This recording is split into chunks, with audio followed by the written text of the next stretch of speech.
Hello everyone, I am Jaybird and you are watching silent trader.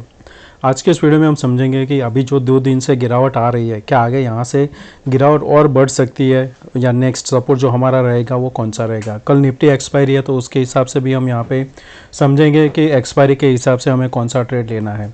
आपने जो thumbnail में देखा कि कल ब्रेक होने वाला है, वो भी मैं आगे समझाऊँगा मैं क्यों लिखा है वो कल ब्रेक होने वाला है।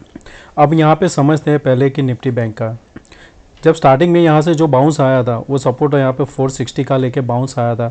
इस लेवल पे मुझे लग रहा था कि यहाँ पे जो कंसोलिडेशन हो रहा है एक बार ट्रैप करेगा, ये कैंडल के ऊपर जैसे सस्टेन करेगा हमें 850 या 900 देखने को मिलेगा। बट जब ये कैंडल ब्रेक कर दिया तब यहाँ पे कंफर्मेशन हो गया कि अब ये यहाँ पे हाई टूटने वाला नहीं है। पर मैंने यहाँ पे ट्रेड नहीं लिया था क्योंकि जब इस लेवल पे था तब मेरे पास यहाँ पे पुट शॉर्ट था और मेरा यहाँ पे जो एक एसएल हिट हुआ था उसके बाद में फिर मैंने शॉर्ट नहीं किया था। एक और अटेम्प्ट मैंने किया था जब यहाँ पे इस लेवल पे था मार्केट, हीरो ज़ीरो मैंने यहाँ पे ट्रेड किया था। मैंने 12 पे लिया था और 15 पे लिया था और 12 का स्टॉप लॉस था, यानी 3 पॉइंट का था। तो आज 2 एसएल होने के बाद में मैंने फिर इसमें कोई ट्रेड नहीं लिया। खाली एक निफ्टी का जो 20,000 का कॉल शॉर्ट था वही ओपन है, बाकी और कोई ट्रेड वहाँ पे नहीं है। क्योंकि जब भी मेरा एसएल हिट होता है तो मैं साइडवेज हो जाता हूँ, क्योंकि वहाँ पे कई बार क्या होता है कि हम एग्रेसिव ट्रेड करते हैं तो वहाँ पे हमें रिवेंज ट्रेड की वजह से हम ज़्यादा क्वांटिटी कर देते हैं या तो फिर ऑप्शन बाय करने लगते हैं और वो जो हमारा 3,000 का अगर लॉस होता है वो 30,000 होने में देर नहीं लगती है। तो वो आपको ध्यान में रखना है। कभी भी आपके अगेंस्ट मार्केट जा रहा है तो जाने दो, ऐसे लेट होता है तो लेके बैठ जाने का, ज़्यादा उसमें फिर रिवेंज ट्रेड में पड़ेंगे तो हमारा जो भी कैपिटल है वो चला जाएगा। हो सकता है आज का दिन हमारा नहीं है तो कल हमारा दिन होगा, तो हमें लॉस उतना ही लेना है कि हम नेक्स्ट दिन वो कवर कर सकें। तो अब यहाँ पे हम समझते हैं डेली चार्ट में हमें कैंडल कैसा बनता हुआ दिख रहा है और हमें वैसे फिर उसको कैसे ट्रेड करना है। तो अगर निफ्टी का देखें यहाँ पे तो गैप डाउन होने के बाद, ओपन होने के बाद में जो ओपनिंग था वो यहाँ पे ये प्रीवियस 2 कैंडल के नीचे था। अगर याद है तो मैंने आपको बताया था कि 20,010 ये बहुत ही इंपॉर्टेंट है। उसके ही नीचे हमने यहाँ पे ओपनिंग किया और कंटिन्यूएशन हमको देखने को मिला। बाउंस आया था, बाउंस 20,050 आया। हमारा रेजिस्टेंस क्या था 20,067, क्योंकि वो हमारा पहला सपोर्ट था। अब यहाँ पे हमें नीचे देखना है कि कौन सा है। अगर ये दोजी कैंडल देखते हो तो आपको फर्स्ट मिलता है 867, आज का लो देखेंगे तो 878 है, ऑलमोस्ट इसके पास है। तो अब क्या होगा कि अगर हम यहाँ पे 100 पॉइंट के आसपास गैप डाउन ओपन होते हैं तो फिर हमारा जो नेक्स्ट सपोर्ट आएगा वो ये लेवल के आसपास आता है 728। क्यों? क्योंकि यहाँ पे अगर हम फिबोनाची भी ये लेवल से ड्रॉ करते हैं, यहाँ से ये वाला, तो आपका जो 50% बैठता है वो भी यहाँ पे आता है। ये दोजी कैंडल का लो भी वहाँ पे है, ये कैंडल का हाई भी वहाँ पे है। तो 727 अब हमारा नेक्स्ट यहाँ पे होगा सपोर्ट। तब तक हमें यहाँ पे कोई भी लॉन्ग करने में थोड़ा ध्यान में रखना है, क्योंकि अभी लॉन्ग करने जाएंगे तो हमारे पास जो एसएल रहेगा वो बहुत ही दूर होगा, कहीं से भी ये रिवर्सल हो सकता है। ये जो 2 कैंडल देखते हो यहाँ पे अब 20,043 और आज का जो है 50, ये जो 7 पॉइंट है आपको वहाँ पे रिजेक्शन देखने को मिलेगा अनलेस एंड अनटिल हम जब भी गैप अप ओपन होते हैं और ये दोनों लेवल के ऊपर गैप अप ओपन होकर सस्टेन करेंगे तो ही हमें फ्रेश बाइंग देखने को मिलेगी, नहीं तो सेल ऑन राइज हो जाएगा। नेक्स्ट सपोर्ट के बाद में देखेंगे यहाँ पे अगर सपोर्ट ले लेता है तो फिर हम वापस एन पैटर्न बनाएंगे, सिमिलर जैसे यहाँ पे होल्ड करके ऊपर गए थे, सिमिलर यहाँ से बन के जा सकता है। तब हमें डब्ल्यू पैटर्न भी देखने को मिलेगा। वो डब्ल्यू किस हिसाब से होगा, जैसे अब यहाँ पे देखते हो यहाँ से हमने सपोर्ट लिया तब हमें यहाँ पे ये डब्ल्यू पैटर्न बनता हुआ दिखेगा। कब? जब हम यहाँ पे 50% से बाउंस करते हैं। अब हमें इसको भी डिलीट कर देता हूँ। अब हमारा नेक्स्ट जो हमारा आई रहेगा वो 50% पे रहेगा। बैंक निफ्टी, इसको सब क्लियर कर देते हैं। बैंक निफ्टी का हमें यहाँ पे जो डब्ल्यू पैटर्न जो था वो कंप्लीट हो चुका है हमारा, और उसके बाद में हमने यहाँ पे रिवर्सल देखने को मिला था। आरएसआई और एमएफआई का जो कॉम्बिनेशन थे वहाँ पे भी हमें ये ओवरसोल्ड दिखाई दे रहा था, ये 2 पॉइंट पे। अब हमें नीचे में कहाँ पे सपोर्ट होगा, तो यहाँ से हम फिबोनाची लेते हैं और ये आएगा हमारा, तो 44,830 ये बनता है हमारा 50%। ये जो कैंडल है इसका लो 812 है, इसका हाई है 915। तो 812 से 900 के बीच में आपको कहीं पे भी ये सपोर्ट मिल जाएगा।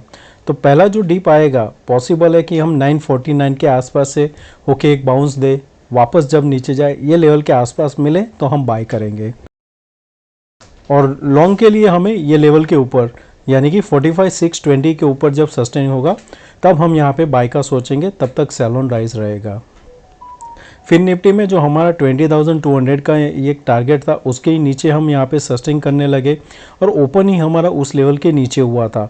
ये हमारा क्या था, सपोर्ट था, उसके नीचे ही अब हमें कहाँ पे मिल रहा है नेक्स्ट, जो मिल रहा है 19,929 के आसपास मिल रहा है। और इसमें भी हमें वेट करना है। इसमें क्या हो सकता है, एक कि आज जिन्होंने शॉर्ट करके गए, अगर कल यहाँ पे गैप अप ओपन होता है वापस 20,200 के ऊपर, तो शॉर्ट कवरिंग आपको इधर लेके जाएगा वापस 377। कल बड़ा कैंडल भी बन सकता है अगर आप यहाँ पे इसके ऊपर ओपन होते हो। तो स्टॉक की बात करें तो पहला है महिंद्रा फाइनेंस, जो मैंने कल भी आपको बताया था कि इसमें कुछ न्यूज़ एक्सपेक्ट है, उसकी वजह से हमको बाइंग देखने को मिल रही है। आज काफ़ी अच्छा सा हमें बाय देखने को मिला विथ वॉल्यूम।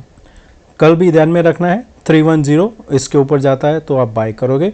फर्स्ट अभी भी हमारा जो टारगेट है वो है 325 के आसपास, आज हाई लगाया 314। लाल पैथले दोजी के बाद में यहाँ पे बुलिश इंगल्फिंग कैंडल को हमने देखने को मिला है, हम इसको भी कल लॉन्ग करके जाएंगे। 2428 के ऊपर सस्टेन करता है तो बाय करेंगे। हमारा नेक्स्ट टारगेट जो रहेगा 2495। डॉक्टर रेडिस में हमें वीकनेस देखने को मिल रही है, यहाँ पे हम एक और कैंडल एक्सपेक्ट कर सकते हैं, रेड कैंडल। तो हमारा नेक्स्ट जो यहाँ पे टारगेट रहेगा, पहला टारगेट आएगा यहाँ पे 5550, अभी है 5615, यानी यहाँ से भी 60 पॉइंट हमें नीचे ट्रेड मिल सकता है। तो 5602 के नीचे जितना सस्टेन होगा शॉर्ट करके जा सकते हो। कोलपाल में हमें एक बाइंग देखने को मिल रही है। और दूसरी चीज़ नोटिस करोगे ये राउंड फिगर के पास में है, जब भी एक्सपायरी होती है और राउंड फिगर के आसपास होता है तब यहाँ पे जो भी स्ट्रेडल किया होता है वो यहाँ पे ट्रैप हो सकते हैं। अगर इसका कोलपाल का हम देखें ऑप्शन चेन तो यहाँ पे देखेंगे तो ये जो अनवाइंडिंग आपको देखने को मिल रहा है, कॉल में 32,000 अनवाइंडिंग है और पुट में ऐड हुआ है 46,900।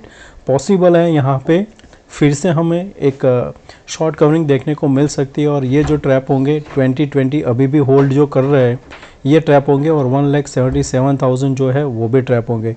फर्दर यहाँ पे एक शॉर्ट कवरिंग ऊपर की साइड हमें देखने को मिल सकती है। कोलपाल को ध्यान में रखना, 2010 लेवल इंपॉर्टेंट रहेगा। ऑप्शन चेन हम अब निफ्टी का भी देख लेते हैं। यहाँ पे निफ्टी का कल एक्सपायरी है तो अभी के हिसाब से हाईएस्ट ओआई है 20,000, जो अभी बात किया 20,040 50 तब तक तो ये लोग यहाँ से हटेंगे नहीं, क्योंकि ये इनको एक कॉन्फिडेंस है अभी, क्योंकि 20 पॉइंट है। मेरे पास भी ये शॉर्ट है, मेरा जो एसएल है ये यहाँ पे मैं रख के जाऊँगा 54-55 के आसपास। आप सोचोगे इतना बड़ा एसएल 20 पॉइंट्स के लिए, ये इनिशियल रखना पड़ता है, पर जैसे ही मेरे फेवर में आएगा मैं उसको ट्रेल करके 32 लेके आ जाऊँगा। अब नीचे देखेंगे तो सपोर्ट कहाँ पे 19,800 पे 85 लाख ओपन है। कल अगर जो फेड का जो मीटिंग है उसमें कोई नेगेटिव आया, अगर हम ओपन ही यहाँ पे 800 के नीचे होते तो शॉर्ट आपको फर्दर नीचे पैनिक लेके जाएगा, 19,730 तक जाएगा, तब वहाँ पे एक रिवर्सल आ सकता है। तो ट्रैप अगर करना है तो ये लोग ट्रैप करेंगे 19,800 को, ना कि यहाँ पे 20,000, क्योंकि 19,800 अभी भी यहाँ पे देखेंगे तो 16 के आसपास है। तो पुट में यहाँ पे काफ़ी मिल सकता है उनको शॉर्ट करने के लिए। और अगर कल ध्यान में जो रखना है आपको ओआई, उसमें है 19,800 का कॉल जो अभी 10 लाख के आसपास है, और पुट में आपको जो ध्यान में रखना है 19,950 का जो 33 लाख है। ये दो आपको कल मॉनिटर करना है। बैंक निफ्टी का भी देख लेते हैं साथ में, उसका नेक्स्ट वीक का करना पड़ेगा हमें।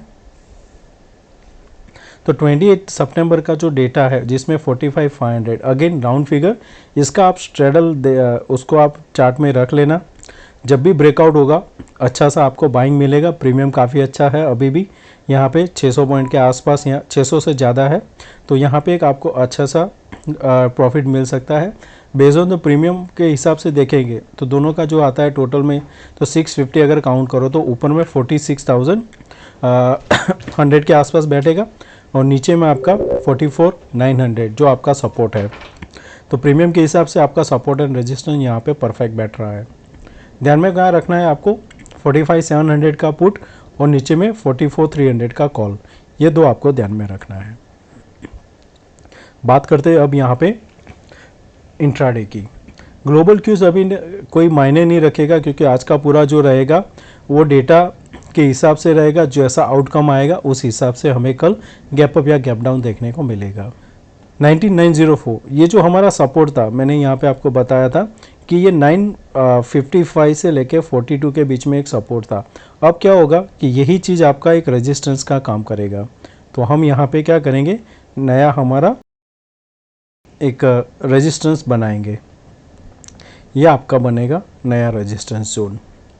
इसके अंदर ही रहता है, तब तक हमें कोई भी बाय नहीं करना है। अगर कोई रीज़न से अगर आपका गैप अप ओपन होता है 950 से ऊपर, तो वेट करना। जैसे ही 970 के ऊपर 15 मिनट का कैंडल क्लोज होगा, आप यहाँ पे बाय करके जा सकते हो। ये वापस 20,047 जाएगा। यहाँ पे आपको 60 पॉइंट का एक ट्रेड अच्छा मिल सकता है। नीचे की साइड फ्लैट ओपन होता है और जैसे ये लेवल को ब्रेक करता है, आपको फर्दर वीकनेस देखने को मिलेगा और नीचे में आपका आएगा 815 आएगा पहले, उसके बाद 780 एंड 725। इस हिसाब से 3 टारगेट आप लेके चल सकते हो। तो हम क्या करेंगे, पहले हम यहाँ पे 820, उसके बाद नेक्स्ट हमारा रहेगा 780 के आसपास, ये हमारा टारगेट रहेगा। और लास्ट वाला 19,725 ऊपर में हमारे लिए ये टारगेट रहेगा। इसको थोड़ा बड़ा कर देते यहाँ पे। तो ये हमारा ऊपर का टारगेट रहेगा। नीचे में यहाँ पे अगर फ्लैट ओपनिंग होने के बाद यहाँ पे आता है वापस और यहाँ से ही रिजेक्शन लेता है, तो भी आप शॉर्ट करना। तब क्या होगा, यहाँ पे आपको एन पैटर्न देखने को मिलेगा, जो आपको यहाँ से जो बाउंस आएगा इस हिसाब से आपको यहाँ तक लेके आएगा, तो भी आप शॉर्ट कर सकते हो। बैंक निफ्टी में हमारे पास क्लियर तो नहीं है, कोई भी जैसे बॉक्स बना सकते हैं, पर एक चीज़ क्या है कि हमें नीचे में सपोर्ट मिल रहा था। तो हमें यहाँ पे क्या ध्यान में रखना है कि फ्लैट ओपनिंग होने के बाद में जैसे ये स्विंग को ब्रेक करता है, तब हमें वापस शॉर्ट करना है। 300 के नीचे हम शॉर्ट करेंगे। फर्स्ट टारगेट 45,147 आएगा, उसके नीचे गया तो 44,960 एंड फिर 44,800। इस हिसाब से 3 हमारा टारगेट रहेगा। तो पहला जो हमारा है वो इस लेवल है, सेकंड जो बनेगा हमारा वो 960 के आसपास बैठता है, और थर्ड हमारा आएगा 44,800 के आसपास। तो ये नीचे के 3 टारगेट हैं। ऊपर के टारगेट के लिए हमें ये 620 इम्पोर्टेंट रहेगा। तो फ्लैट ओपनिंग होने के बाद आपको जैसे यहाँ पे ये लेवल के ऊपर निकलता है, ये जो लेवल है यहाँ पे वो 530 का है, तो आपको पहले ये 100 पॉइंट मिलेगा और फिर कंसोलिडेशन करता है। जैसे ब्रेकआउट होगा तब हमें हायर चांस मिलेगा 45,900 के लिए, तो हम ऊपर और ट्रेड ले सकते हैं। और कल जो मैं ब्रेक बोल रहा था कि वही रीज़न है मेरा, क्योंकि जो स्टॉप लॉस हिट हुआ उसकी वजह से मुझे कल फिर से एग्रेसिव ट्रेड नहीं करना है। तो मेरा जो ओपन है वही मैं रखूँगा और कोई नया ट्रेड नहीं लूँगा। अगर लूँगा तो एक ट्रेड शायद सेकंड हाफ में लूँगा, नहीं तो मैं उसको छोड़ दूँगा। अगर कोई ट्रेड लेता हूँ तो मैं आपके साथ शेयर कर दूँगा। फिन निफ्टी ये जो ट्वीज़र बना है ये कल के लिए बहुत ही इंपॉर्टेंट हो जाएगा। फ्लैट ओपनिंग होने के बाद में जैसे ही ये 70 को ब्रेक करता है, आप इसको शॉर्ट कर सकते हो। यहाँ से भी 100-150 पॉइंट मिल सकता है। ऊपर के लिए ये लेवल इंपॉर्टेंट रहेगा, ऊपर का 156। जब ये 156 के ऊपर 15 मिनट होल्ड करता है, तो आपका टारगेट आएगा वापस 260 तक हम ट्रेड करके जा सकते हैं। तो दोस्तों मैं आशा करता हूँ आज का ये वीडियो पसंद आया होगा। अच्छा लगा है तो दोस्तों लाइक एंड शेयर जरूर करना। थैंक यू दोस्तों, मिलते हैं नए वीडियो में। Take care, bye bye.